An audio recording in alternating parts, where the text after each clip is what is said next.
Hi friends, எல்லாரும் எப்படி இருக்கீங்க? Welcome back to our channel Vino Sampath lifestyle. நம்ம இன்னைக்கு ஒரு டேஸ்டியான பம்கின் ரெசிபி பார்க்கலாம். ஃபர்ஸ்ட் ஒரு கடாய் வச்சுட்டு கடாயில் வந்து ஆயில் 2 ஸ்பூன் விட்டுருக்கேன். ஆயில் சூடானதுக்கு அப்புறம் 1/2 ஸ்பூன் கடுகு, 1/2 ஸ்பூன் சீரகம்.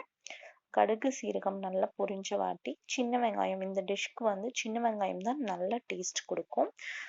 குட்டி குட்டியாக இருந்தனால நான் முழுசாவே போட்டிருக்கேன். உங்களுக்கு கட் பண்ணி போட்டனாலும் போட்டுக்கலாம். அப்புறம் பச்சை மிளகா, இந்த டிஷ்க்கு ஃபுல் காரமும் அந்த பச்சை மிளகா தான். நான் 2 பச்சை மிளகா, கொஞ்சம் கறி லீவ்ஸ் எடுத்திருக்கேன். இது ரொம்ப ரொம்ப டேஸ்டாக இருக்கும். நீங்கள் இந்த மாதிரி ஒரு டைம் கண்டிப்பாக ட்ரை பண்ணி பார்த்துட்டு எப்படி இருக்குன்னு சொல்லுங்கள். இது நல்லா வணங்கின வாட்டி நம்ம பம்கின் ஆட் பண்ணிக்கலாம். நான் வந்து ஒரு 1/4 கப், என்ன சொல்கிறது, ஒரு 1/4 பம்கின் ஆட் பண்ணியிருக்கேன். ஆட் பண்ணும்போது பார்த்தீங்கன்னா ஃபுல்லாக இருக்க மாதிரி இருக்கும். இது வெந்து வரும்போது பார்த்தீங்கன்னா ரொம்ப கம்மியாயிடும். முக்கியமாக பம்கின் குக் பண்ணும்போது தண்ணி ஊற்றி குக் பண்ணிங்கன்னா டேஸ்ட் ரொம்ப டிஃப்ரெண்ட்டாக மாறிடும். ஏன்னா சலசலன்னு ஆகிடும். ஏன்னா இந்த பம்கின்லேயே வாட்டர் கண்டென்ட் ரொம்ப அதிகம், அதுவே தண்ணி நிறைய விடும்.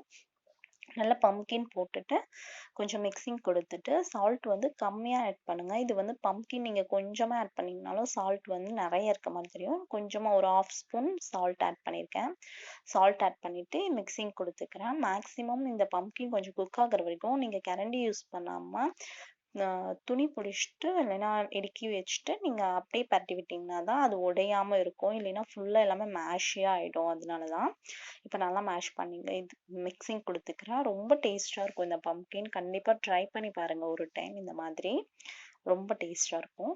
இப்போ வந்து நான் சால்ட் போட்டு ஒரு டைம் மிக்சிங் கொடுத்து மூடி வச்சுட்டு சிம்லேயே குக் பண்ணுங்கள். ஒரு 5 to 4 மினிட்ஸ்லேயே ரெடி ஆகிடும். இது நான் சீக்கிரமாக குக் ஆகிடும்.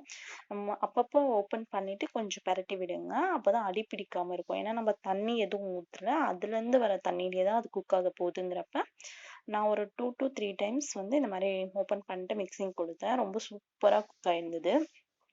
நான் எந்த தண்ணியுமே யூஸ் பண்ணவே இல்லை, அதில் இருக்க வாட்டர் கண்டென்ட்டே தான். பாருங்கள் அதிலே எப்படி தண்ணி வந்திருக்குன்ட்டு. இந்த மாதிரி நான் பரட்டி கொடுத்துக்கிறேன்.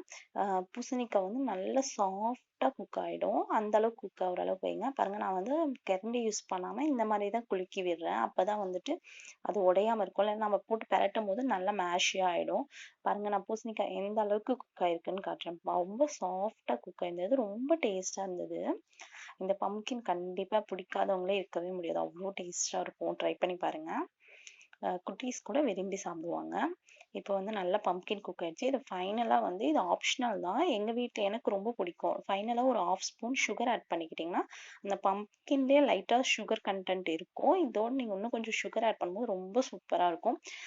இது வந்து நீங்கள் சூடான ரைஸோட இந்த பம்கின் ஒரு ஸ்பூன் கீ விட்டு சாப்பிட்டிங்கன்னா அல்டிமேட்டாக இருக்கும்.